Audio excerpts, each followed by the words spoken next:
Some ruins become history. Some never stopped being part of everyday life. And perhaps those are the most revealing monuments Egypt ever built. I love opening. Some civilizations leave behind monuments. Others leave behind habits. The difference is subtle, but it changes the way we look at history. Walk through Egypt today, and it is easy to believe you are surrounded by relics of a vanished world. Massive columns stand beneath an unforgiving sun. Temples rise from the desert like frozen memories.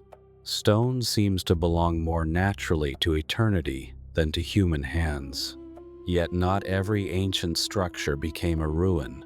Some never truly left the rhythm of ordinary life. People continued gathering there, praying there, trading there, crossing there, drawing water there. Generation after generation, the rulers changed. The languages changed. The gods changed. But the places remained. Official history explains these transitions through conquest, religion, economics, and practicality. Those explanations are well supported. Still, it is worth asking another question. Why did certain places remain important while thousands of others slowly disappeared into silence? Perhaps survival was not always about architecture. Perhaps it was about memory. Some historians suggest communities rarely preserve buildings simply because they are old. They preserve places because those places continue solving human problems, finding water, creating community, offering protection, connecting people. Egypt contains remarkable examples of this quiet continuity. Structures that have witnessed more than 3,000 years of uninterrupted relevance. Not unchanged, but never forgotten. Tonight, we explore 5 ancient places Egypt never truly abandoned. And in doing so, we may discover that history is sometimes less about what ended and more about what quietly continued. Unofficial history. Ancient Egyptian civilization emerged more than 5,000 years ago along the Nile River. Its rulers built pyramids, temples, canals, roads, fortresses, and entire cities whose remains still shape the modern landscape. During the following millennia, Egypt experienced dramatic political change. Native dynasties gave way to foreign empires. Persian kings ruled Egypt. Greek pharaohs followed. Then Rome. Christianity gradually replaced the traditional religion. Centuries later, Islam spread across the country and became the dominant faith. Each era transformed the buildings it inherited. Temples became churches. Churches became mosques.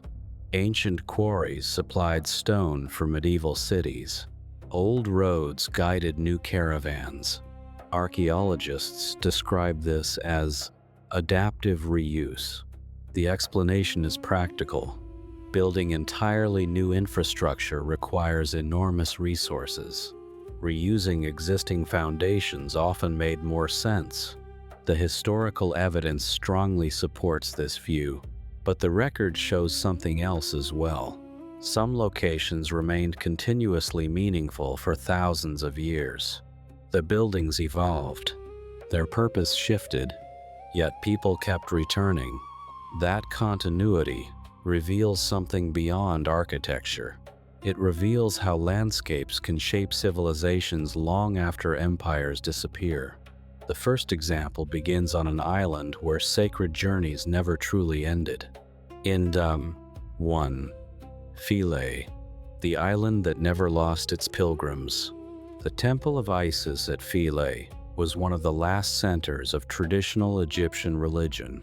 Pilgrims traveled hundreds of miles to reach it. For them, this was more than a temple. It was a destination. After Roman rule strengthened Christianity, pagan worship slowly declined. Eventually, churches appeared inside the temple complex. Crosses were carved over older reliefs. Ancient statues disappeared. The rituals changed, but the journeys continued. People still crossed the river. They still gathered on the island. One interpretation holds that sacred geography can outlive sacred beliefs. Once generations associate a place with healing, reflection, or spiritual meaning, replacing that connection becomes remarkably difficult. Centuries later, another transformation arrived.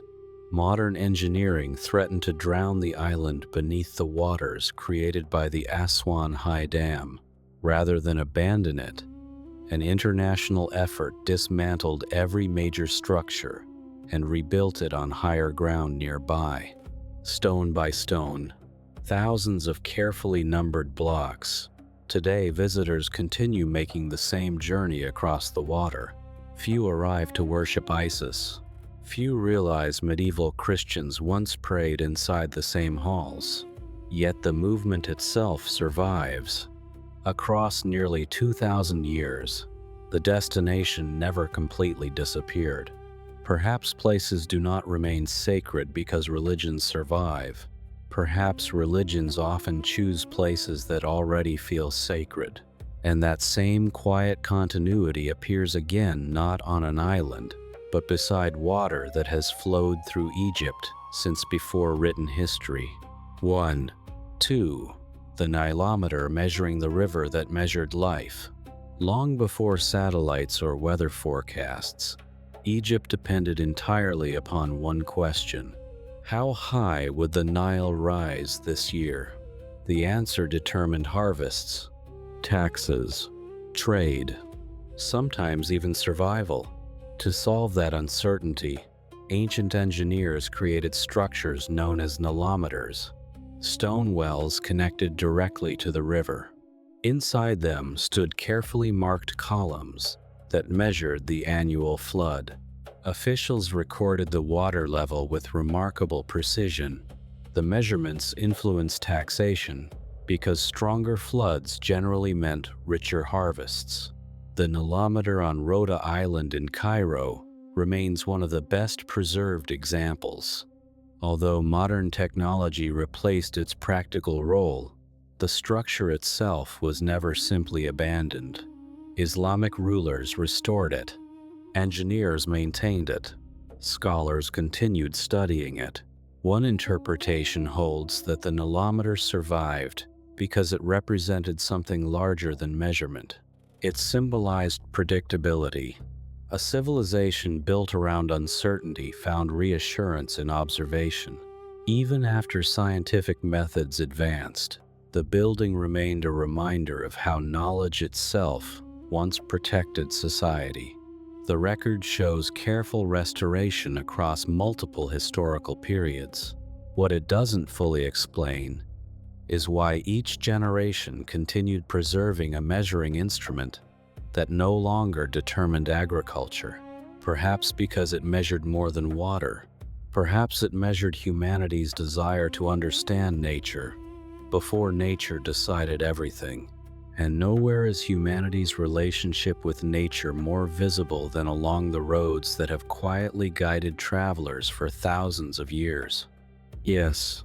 3. Ancient roads that never stopped carrying people. Roads rarely become famous. Temples attract admiration. Pyramids inspire wonder. Roads simply disappear beneath our feet. Yet some of Egypt's oldest routes remain surprisingly recognizable today. Ancient paths linking the Nile Valley with desert oases often followed the same geography, later used by Roman caravans, medieval merchants, Ottoman travelers, and modern highways. This continuity is not mysterious. Mountains restrict movement. Deserts reward efficiency. Natural corridors remain valuable regardless of who controls them. Some historians suggest that infrastructure creates historical momentum. Once communities repeatedly move along one path, settlements grow around it. Markets emerge. Water sources become essential stops. Changing the route becomes increasingly difficult. The people walking those roads may know nothing about the engineers who first established them, but they inherit the landscape those engineers shaped. One interpretation holds that civilizations leave behind invisible monuments, not buildings, patterns. The record clearly documents changing political control over Egypt. What it doesn't always reveal is how little geography cared about those political changes. Empires came and went. The road remained. Sometimes history survives not in stone, but beneath the footsteps of ordinary people. And nowhere does ordinary life preserve the past more quietly than at one of Egypt's oldest surviving wells. On to see. 4. The wells that outlived kingdoms. Water decides where people stay. It always has. Across Egypt's deserts, ancient wells became anchors around which communities formed. Many were first developed or expanded during the pharaonic period. Others were improved by Romans, maintained during the Islamic era, and still provide water today. The exact history differs from site to site, but the broader pattern remains striking. People rarely abandon reliable water. One interpretation holds that wells blur the distinction between archaeology and infrastructure. A temple may become symbolic. A fortress may lose military value, but fresh water remains necessary regardless of language, religion, or dynasty. Because of that simple reality, communities often repaired ancient wells instead of replacing them. Each generation inherited someone else's engineering, sometimes without fully realizing how old it truly was. The record shows repeated maintenance across centuries. What it doesn't always show is how many lives quietly depended upon those repairs. History often celebrates kings, yet anonymous workers maintaining forgotten wells may have influenced everyday survival far more than monuments ever could. Perhaps endurance belongs not only to grand architecture, but to useful architecture. And that idea reaches its highest expression inside one remarkable temple that never truly stopped serving its community. Also, 5. Karnak, a city that refused to become a ruin. Karnak is often described as a temple complex. In reality, it feels more like an ancient city. Construction continued for nearly 2,000 years. Successive pharaohs expanded it. Each ruler added something new while preserving much of what already existed. After the decline of traditional Egyptian religion, the complex changed again. Christians established churches within its walls. Nearby settlements continued interacting with the site. Stone from surrounding structures found new purposes elsewhere. Yet Karnak itself remained impossible to ignore. Its scale prevented disappearance. Its location encouraged continued attention. Its identity evolved rather than vanished. Some historians suggest that exceptionally large monuments develop a kind of historical gravity. Every generation must decide what to do with them. Ignore them, destroy them, reuse them, preserve them. Doing nothing is rarely possible. Karnak survived precisely because every civilization encountered it. Each left its own layer. Each inherited countless earlier ones. The record shows constant change. What it doesn't show is a single moment when Karnak ceased mattering. Perhaps truly great architecture never becomes invisible. It simply acquires new meanings, and that may be the quiet thread connecting every place we've explored tonight. 2. Conclusion. History often teaches us to imagine civilizations as complete chapters. They begin, they flourish, they end. Reality is usually less tidy. Buildings outlive beliefs. Roads outlive governments. Water outlives ideology. Communities inherit landscapes long before they understand their origins. Perhaps continuity deserves as much attention as collapse. Because collapse is dramatic, continuity is quiet, and quiet things are easy to overlook. The people walking through Karnak today are not ancient Egyptians. The travelers crossing toward Philae do not pray to Isis. The Nilometer no longer predicts national harvests. Yet every one of those places continues shaping human experience. Not because the past refuses to disappear, but because each generation quietly chooses to carry a small part of it forward. History may not survive through monuments alone. It survives through repeated human decisions. One ordinary choice, made thousands of times. Final. Maybe the oldest civilization is not the one that built the greatest monuments. Maybe it is the one that never completely stopped living inside them. Series line. Every landscape remembers more than one civilization, and in the next journey, we'll explore another place where the past never fully became the past. Disclaimer.